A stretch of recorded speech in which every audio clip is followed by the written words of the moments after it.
So the second type of film I want you to make for this first project is a Rubylith. Notice this beautiful red color. The idea with this stuff is this red will block 100% of exclusively the type of light wavelength that will cure the emulsion, that is to say the ultraviolet. So we can see through the Rubylith. So here's my mock-up with its drawing, and if I place the Rubylith on there, you can just barely see the drawing through the red. That's great.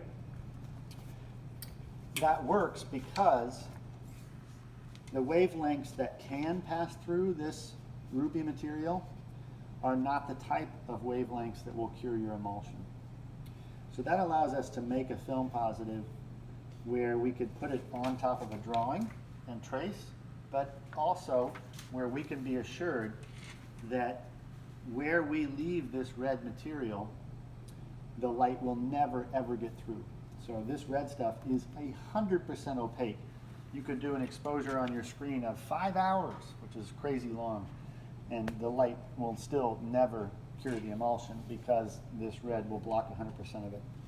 Now you see we've got our holes punched for registration. So the first thing I'm going to do is I'm going to peel off, I need to go back up. So the Rubylith is composed of actually two materials that are adhered lightly together. There is a thick piece of acetate. You can see it by a 1/4 inch sticking out there. And lightly adhered to that, like fruit leather, is a very thin layer of very delicate ruby material. The idea is that with a sharp X-Acto knife, it must be very sharp, very new, and the tip must be in good shape. I am going to cut through the ruby material, but not through the acetate. So when I cut through the ruby, you will get better at this, but I want to use an extremely sharp blade, but not much pressure. That's the critical part. So I'm just going to go all the way down because I know I don't want any of the light to be blocked down here. Then I can take the X-Acto knife, turn it over, and I can use it to sort of start. Sign makers call this weeding. So I can start one corner. See that? And it starts to peel up.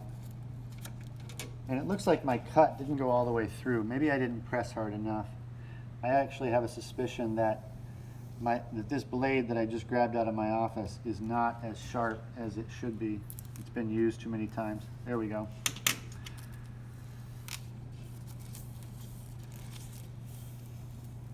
That ripping is a clear sign that my blade is not as sharp as it should be. Okay? That is going to make things more difficult for me, and really I should just replace it with a fresh blade. And the only reason I'm going to not do that right now is because of the video. But you absolutely have to use a very sharp blade on your X-Acto knife. The idea is that, let's say in our drawing that I'm going to want to print a color inside of his face, and I'm not going to want that color out here in the negative space, and I'm not going to want that color in the white of his eye. So I want color printing everywhere here, but not in the white of his eye and not out here. So I need a screen to be printing in just that shape, but minus the eye. So what do? I take the Rubylith, now that I've peeled off some of the bottom, and I put it on the mock-up with the pinhole, or with the registration pins. And I make sure everything's flat.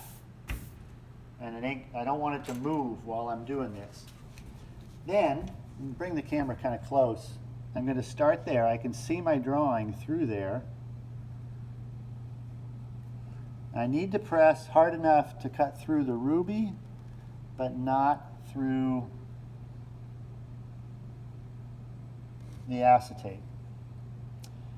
If you accidentally cut through the acetate, it can be saved.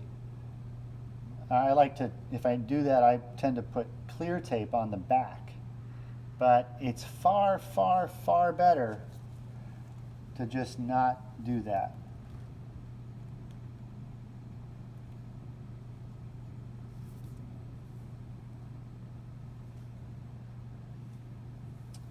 One of the things about Rubylith that is really important is that your cut is fully connected to the other cuts. So you might notice that I am not lifting the knife from the Rubylith. There, I just did. So I have to refine my edge. I might play light off the surface a little bit, but I want to make sure that the new cut fully connects with the old cut.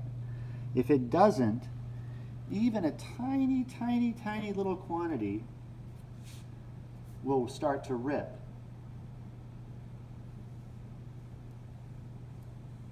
And I definitely don't want that to happen.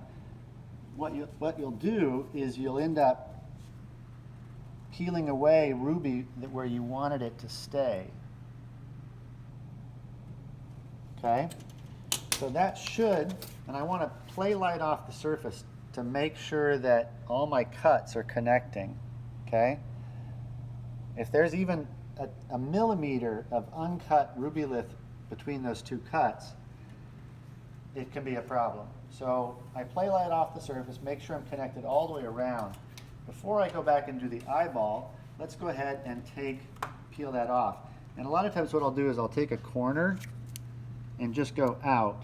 That way I can start peeling here, and I'll just go all the way around.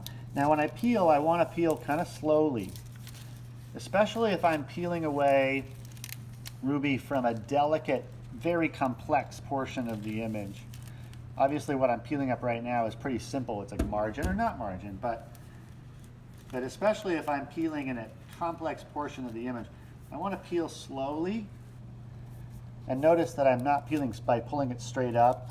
I'm kind of holding it at a 180-degree angle.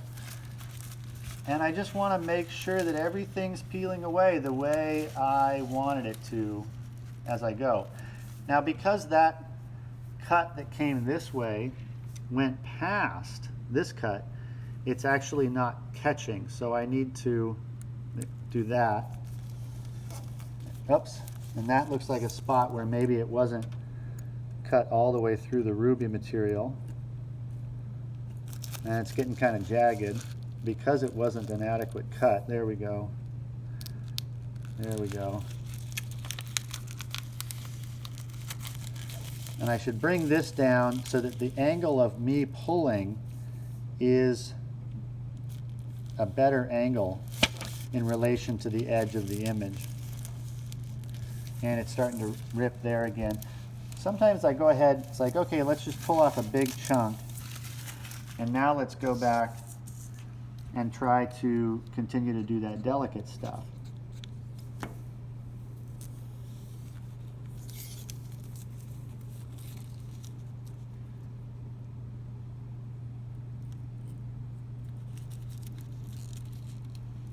See the way, it's like right there, there's got his tooth. And as I pull that up, I need to make sure it's all peeling away as I intend. If I accidentally pull up some of the tooth, I need to put it back down, kind of re-adhere it, and then retouch the cutting. And that's totally possible. You just don't want to pull it up all immediately. You want to pull it up. Oh, look at that. See, the tip of the nose is pulling up, and I didn't want that to happen. So I just put that back down.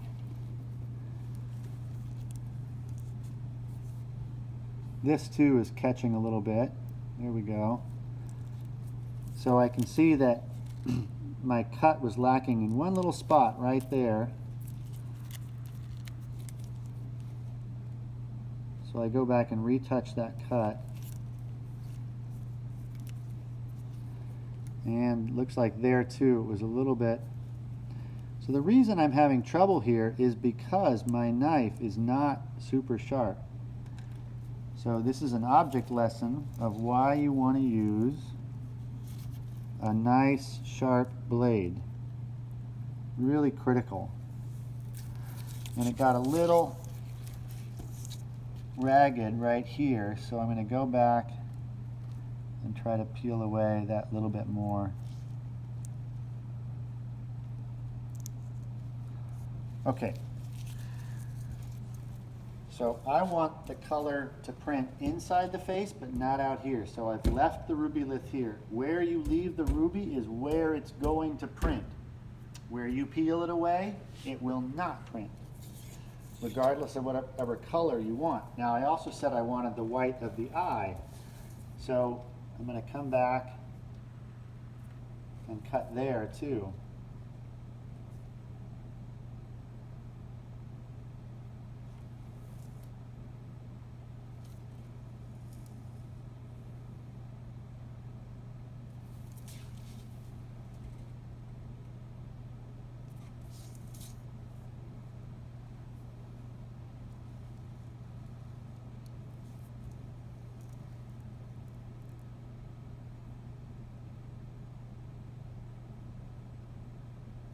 Okay. Now I have to carefully start at one corner to get it to peel up so I can weed out that Rubylith that's inside the eye. And that's it. Now obviously I could be doing a very complex image. For the sake of the demo, I needed this to go fairly fast. I could do all sorts of tiny detail work and cutting in here if I want that kind of image. For this first project, I would encourage you to keep things pretty simple about how much cutting and peeling you're going to do. But that's it. Then I would, the other thing I need for your homework is your Velvetone, and with a mix or one or the other of either the Stabilo pencil or the drawing ink on the Velvetone. And play around. You know, I want this to be a little unpredictable for you. I need you to just see what happens between making this, burning the screen, and printing it. Once we get through this very quick 2-layer screen print, you'll be doing a much more ambitious project, and you'll have a much better understanding of, oh, this is what my film positive needs to look like and all that stuff. Okay, so you're going to have a drawing on the Velvetone, and you're going to have a Rubylith cut, and you're going to have a mock-up ready to go. Okay, stop video.